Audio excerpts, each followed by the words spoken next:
Hello everyone, स्वागत है आपका हमारे इस यूट्यूब चैनल पर। दोस्तों, आज के वीडियो में हम बात करने वाले हैं कि हमारे देश में एक सरकारी वकील किस प्रकार से बना जा सकता है, सरकारी वकील को कितनी सैलरी मिलती है और सरकारी वकील को किस प्रकार की सुविधाएं हमारे देश में मिलती है। दोस्तों, पिछले वीडियो में हमने बात किया था कि हमारे देश में चीफ जस्टिस ऑफ इंडिया की सैलरी कितनी है और सुप्रीम कोर्ट के जजों को कितनी सैलरी मिलती है। आज हम वकील की सैलरी के बारे में बात करेंगे, तो देर ना करते हुए आइए हम वीडियो को स्टार्ट करते हैं। दोस्तों, आइए सबसे पहले जानते हैं कि एक सरकारी वकील किस प्रकार से बना जा सकता है और इसके लिए आपको कौन सा कोर्स करना पड़ेगा। इसके लिए दोस्तों आपको सबसे पहले 12th पास कर लेना है। अगर आपने 12th पास कर लिया है तो आप इसके बाद जो है 5 साल का BA LLB का कोर्स होता है, इस कोर्स को फाइनल कर लेना है। अगर आपके पास डिग्री है तो LLB का कोर्स होता है 3 साल का। इस कोर्स को करने के बाद आपको लॉ की डिग्री मिल जाएगी, यानी कि आपको सबसे पहले एक लॉ की डिग्री ले लेना है। लॉ की डिग्री लेने के बाद आपको जो है सरकारी वकील के लिए फॉर्म अप्लाई करना है।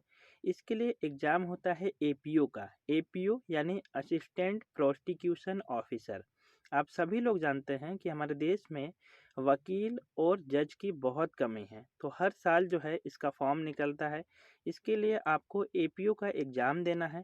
APO का एग्ज़ाम देने के बाद आप डायरेक्टली सरकारी वकील बन जाते हैं। मान के चलिए कि APO का एग्ज़ाम दिया और आप फेल हो गए। इसके अलावा भी आपके पास दूसरा ऑप्शन है। मान के चलिए कि आपने APO का एग्ज़ाम दिया, आप क्लियर नहीं कर पाते हैं, तो दूसरे तरीके से वकील बना जा सकता है। इसके लिए आपके पास वकील का यानी कि प्राइवेट वकील का कम से कम 7 साल का एक्सपीरियंस होना चाहिए।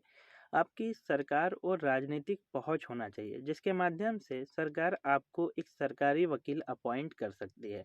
तो दोस्तों, ये तो हो गई सरकारी वकील बनने की प्रोसेस। आइए जानते हैं कि सरकारी वकील बनने के बाद आपको क्या-क्या काम करने पड़ते हैं।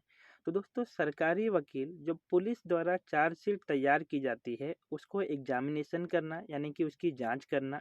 सरकारी वकील के द्वारा नागरिक और आपराधिक मामले दोनों को देखना होता है। इसके अलावा सरकारी वकील जो है कोर्ट के जज को उचित निष्कर्ष पहुंचाने में मदद करता है। सरकारी वकील के द्वारा सारे गवाहों और सारे सबूतों को कोर्ट के सामने पेश करना होता है। तो इस प्रकार का काम जो है एक सरकारी वकील का होता है। इसके अलावा भी कई प्रकार के काम होते हैं, जैसे कि हमारे देश में मान के चलिए कि कोई अपराध होता है, तो जिसने भी अपराध किया है उसके पास कोई वकील नहीं है ना, तो सरकार उसको एक वकील देती है, यानी कि सरकारी वकील उसको मिल जाता है। तो दोस्तों, इस प्रकार का काम एक सरकारी वकील का होता है। आइए जानते हैं कि सरकारी वकील की सैलरी कितनी होती है। तो दोस्तों, सरकारी वकील की सैलरी कुछ खास डिसाइड तो नहीं है, पर एक बेसिक डिसाइड है। अगर 7वें वेतनमान के अनुसार हम बात करें तो इनकी जो बेसिक सैलरी होती है ये होती है 9,300 रुपये से लेकर के 39,500 रुपये तक। यानी कि 9,300 रुपये से शुरुआत होती है। यह एक बेसिक सैलरी होती है। इसमें TA DA और अदर अलाउंस जब जुड़ जाते हैं ना, तो यह सैलरी लगभग 15 से 20,000 रुपये महीना पहुंच जाती है और मैक्सिमम सैलरी 70 से 80,000 रुपये महीना पहुंच सकती है। तो इस प्रकार की सैलरी एक सरकारी वकील को मिलती है। इसके अलावा भी कई प्रकार से डिपेंड करती है कि सरकारी वकील किस राज्य में है और किस राज्य में काम कर रहा है। हर राज्य के वकील की सैलरी कुछ अलग होती है, कुछ डिफरेंस होता है। इस प्रकार से एक सरकारी वकील बना जा सकता है और इतनी सैलरी एक सरकारी वकील की होती है।